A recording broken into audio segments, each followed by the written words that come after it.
Hey everyone, want to install GIMP on your computer? In this video, I'll show you how to install GIMP step by step.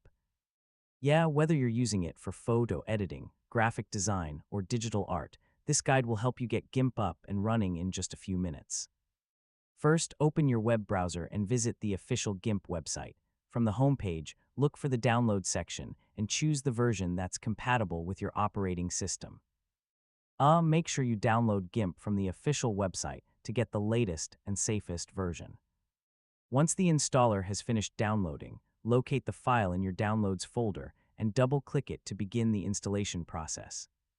If your computer asks for permission to make changes, click Yes or Allow to continue. Next, follow the installation wizard.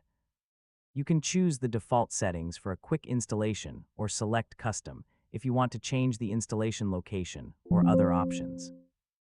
For most users, the default settings work perfectly fine. After selecting your preferences, click Install and wait while GIMP is copied to your computer. The installation may take a few moments depending on your device's performance. When the installation is complete, click Finish to close the setup window. You can now launch GIMP from your desktop, Start menu, or Applications folder, depending on your operating system. The first time you open GIMP, it may take a little longer to load while it finishes setting everything up. That's completely normal and only happens during the initial launch.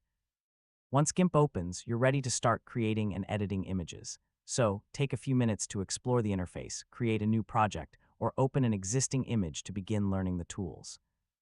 And that's how you install GIMP. With the software successfully installed, you can start editing photos, creating graphics, and exploring everything GIMP has to offer. Thanks for watching, and don't forget to like the video and subscribe for more easy technology guides.